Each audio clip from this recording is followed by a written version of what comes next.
Welcome to Uniarch Learning Hub. In this episode, we are going to talk about system maintenance. We will introduce maintenance, network diagnosis, and log on Uniarch IPC webpage. Let's get started. On the maintenance page, we will find two ways to upgrade IPC: local and cloud upgrade. To perform a local upgrade, you will need to prepare the correct upgrade file of your IPC, then click Browse to upload it and upgrade the device.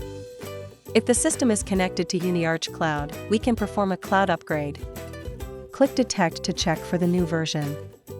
If a new firmware version has been detected, one click to upgrade the IPC.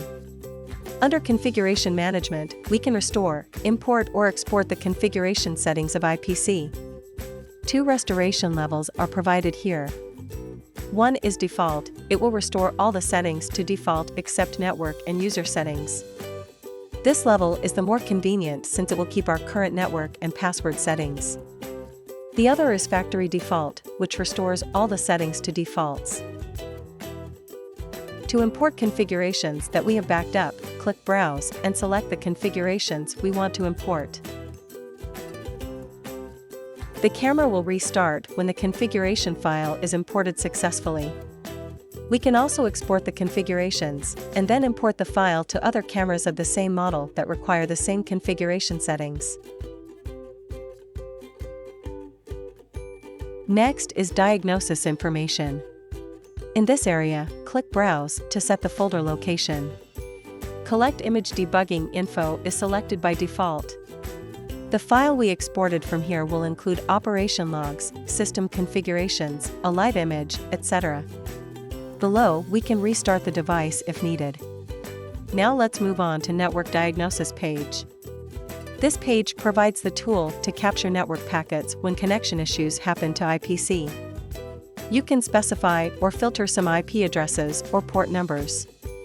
Or tick the box to customize rules. Then start capture. A diagnosis file will be generated after we click Stop Capture.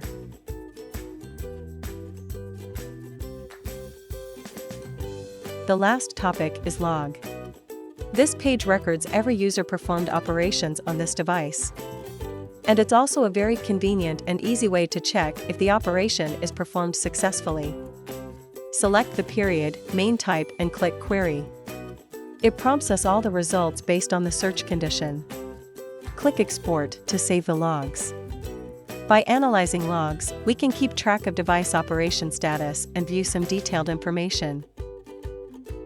That's all for today's learning. Hope this will be helpful to you. Thanks for your watching. See you next time.